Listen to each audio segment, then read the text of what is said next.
Welcome back to the channel, everyone. Now, those of you that are lucky enough to know me, you would also know that I have a certain kind of James May-ness around the cleanliness of my motorcycles. Quite well known for this, actually. And you may have noticed from the videos that my bikes are always clean, very clean. Now, part of this is motorcycling for me is 100% a hobby, and I rarely, if ever, ride it around, certainly not in winter, but also in bad weather. But that can't always be helped. So I look after the bikes and I clean them fanatically, let's say. So I thought I'd share with you some of my top tips. Nothing's paid for, nothing's sponsored. This is purely from watching tests on YouTube, trying them out here on my various bikes that I've owned over time, and identified what I believe are some of the best products on the market to keep your bikes looking this good. And just look at this horror story. I was out getting my bike serviced. It was booked in for a service and happened to time it around the time that was possibly the worst day of weather in spring in the UK. And so my bike is absolutely filthy. So let's get this looking like this and get it back to normal, shall we? Right, tools of the trade. Got them all here.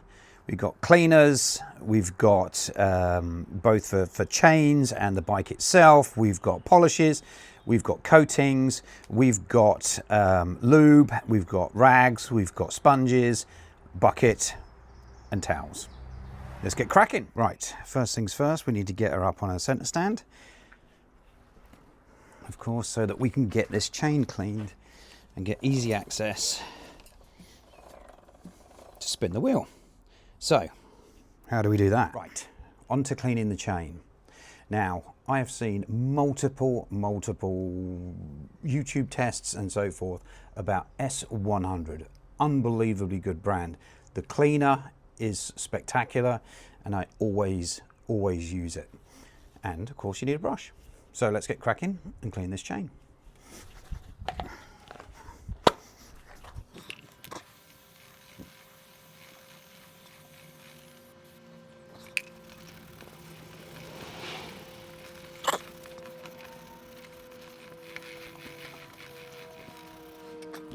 All right, next up, let's get that off. We've moved the bike up a bit. Next up, we're going to get all of the gunk off the chain from the cleaner. And we're going to get her wet and soapy.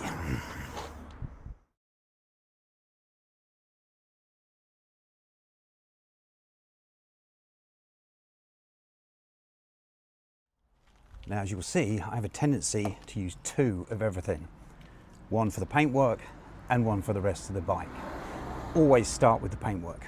With the paintwork section now done with the first sponge, we can now move to the second sponge and start working on the rest of the engine where the paint and scratches adding to the paint is not so much of a big deal.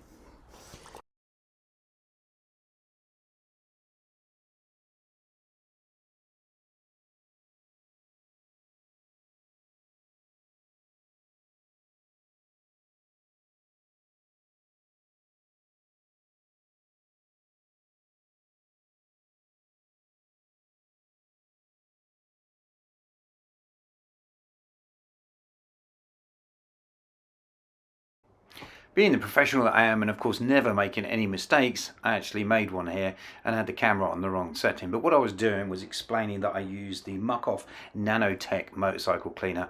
I've used it for years. I've never had any problems with corrosion and so forth with it. And it does a great job of getting all the grime off of all of the various surfaces on the bike.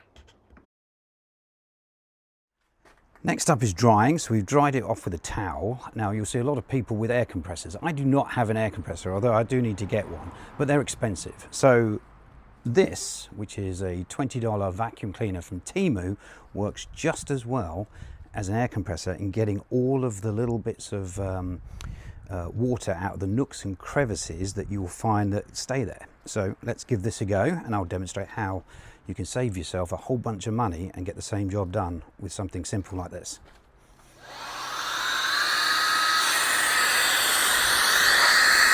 So you can see we're just blowing all of the liquid out of the switch gear, the nooks and crannies. I'm not sure if you can see that.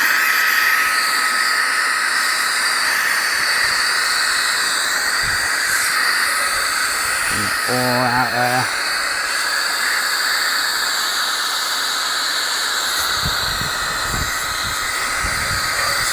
Give us access to dry it off.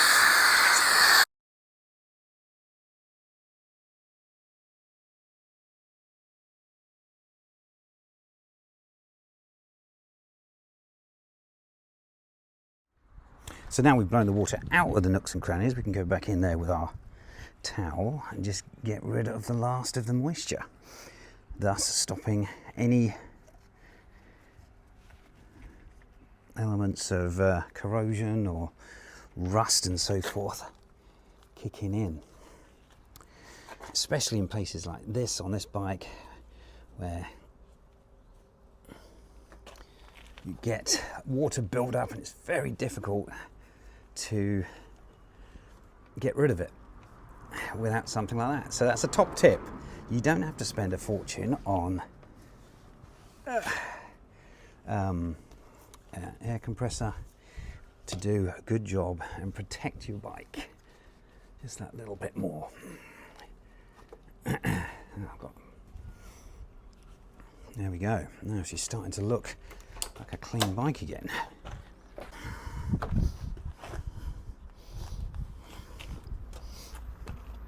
Just drying all these spots here.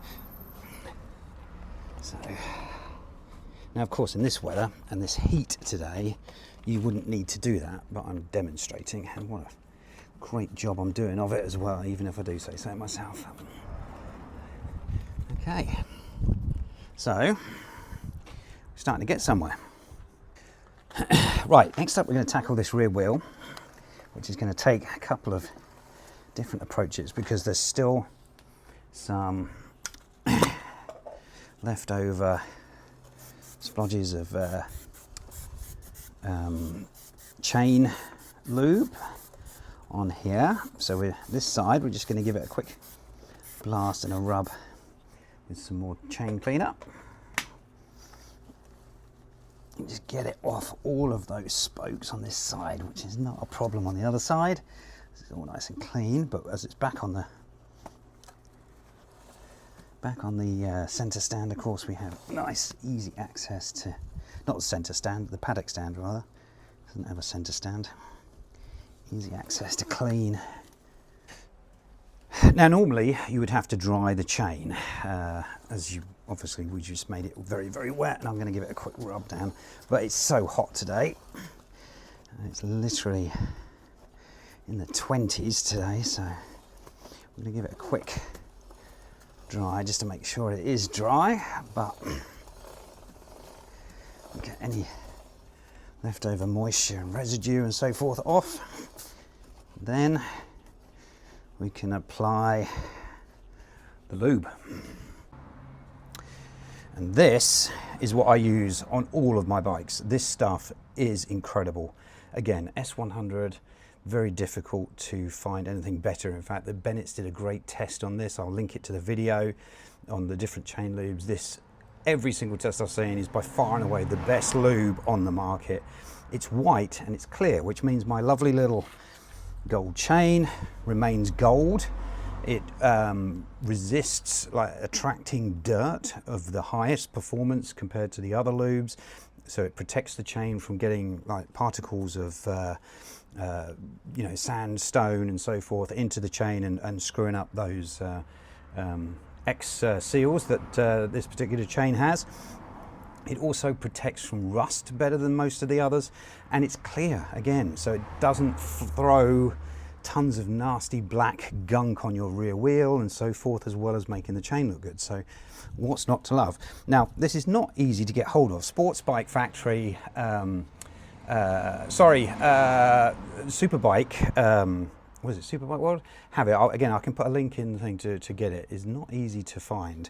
It normally comes in a different can, and you have this amazing little spray protector to cover the rear wheel and protect your rear wheel with it, which is excellent choice. Unfortunately, the only one that they had available when I was running out, so I needed to buy some more, was this one with the little nose thing here, to hose thing to spray. So we're gonna have to make do with that, but let's get some lube on this chain.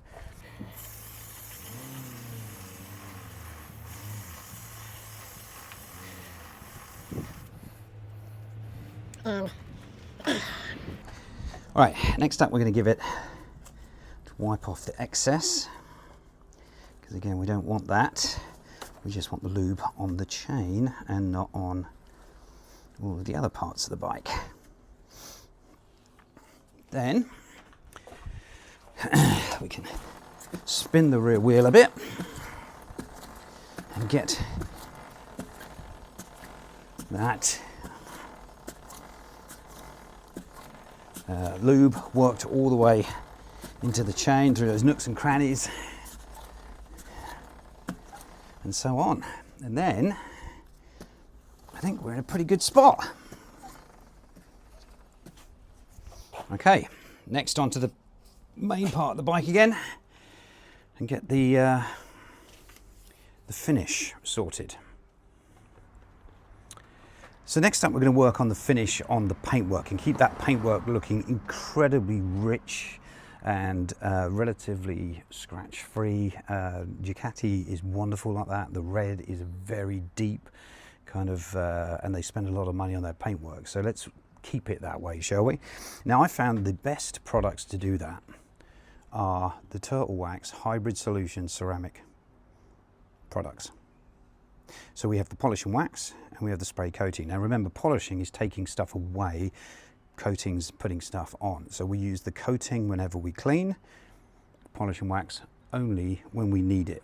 Not very often. I use this maybe once every few years just to keep the paintwork looking good, because I don't want to keep taking stuff away from the paint. So today we're going to use the spray coating. I'm going to do this in the sunshine. Normally I do it in the shade, but I'm videoing today, so we'll make an exception. And just like before, we have 2 rags to do it. So what we do is remember when using this product that less is more. So we're just going to put a little bit of spray on like so with a clean, fresh rag. We're going to work that into the paint. Maybe just a fraction more down here.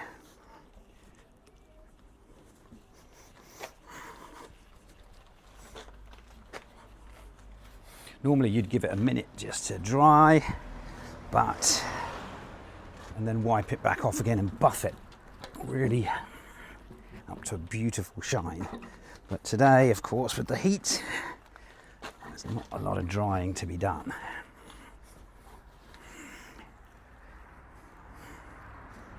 So let's have a look. Can we see that? I don't know if this is showing up on camera, but deep, shiny, beautiful red tank. Right, let me crack on and do the rest of it quickly.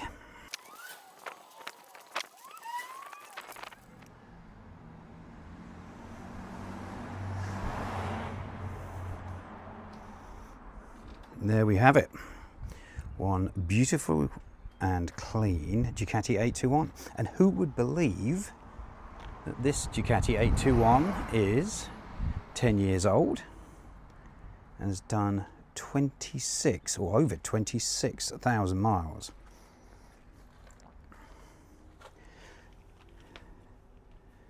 Looking like she came out of the showroom.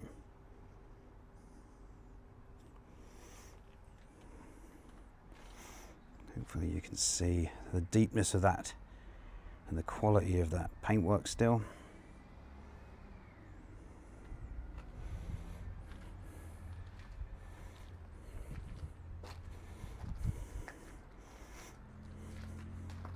So one beautiful clean Ducati 821 Monster that doesn't look at all like it's done what it's done, partly due to the quality of the parts and then also for the love and attention that it's received, which does not have to be a lot as long as it's done and done with the right products. And so my top tips for cleaning and keeping your bike looking amazing are as follows. 1, always use 2 of everything. 1 for the paint and the nice finishes on the bike, the others for the not so important finishes on the bike. Number 2, you don't have to spend a lot of money on, you know, air compressors and so forth. You can buy stuff that works just as well. This wonderful little Temu vacuum cleaner / blower, you just change it around, works excellently in getting all of those bits of moisture and so forth out of those hard to reach places.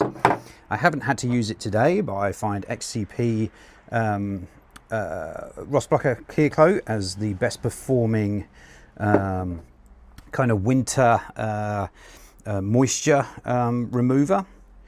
S100, can't say enough about this product. Absolutely nothing else goes near my bike. Chain cleaner, but more importantly the lube is fantastic. I've never had a problem with Muc-Off's motorcycle cleaner. I find it cleans very well. It removes dirt pretty easily, and I haven't had any issues in the 10 years I've been using it on that 821, as you can see. And then Turtle Wax, who would have thought it, huh? Turtle Wax Hybrid Solutions I find are excellent ceramics, both from a polishing standpoint, which is used rarely, and then every time spray cleaner coating that keeps that rich, deep look of red. And as you can see, it's also what I use on the 916. That looks equally spectacular. So I hope you've learned something, or at least found something interesting enough to adopt or try out. Certainly, I love cleaning bikes. You know, it's just one of my ways I relax, and it's you know, having the fruits of your labour come out looking like this just makes me happy. So good luck cleaning your bike. I hope it goes well for you. I hope some of these tips are worthwhile for you. I would love to hear more. Like I say, I get great enjoyment cleaning bikes. So if you have some top tips, products that you use that you highly recommend, or other kind of workarounds or things like that that might be beneficial, please drop them in the comments. I will give it a go and let you know what I think of your idea and the product. And so, yeah, looking forward to hearing what those are. But in the meantime, ride safe. I am now going to go jump on that very clean Ducati 821 and enjoy the sunshine.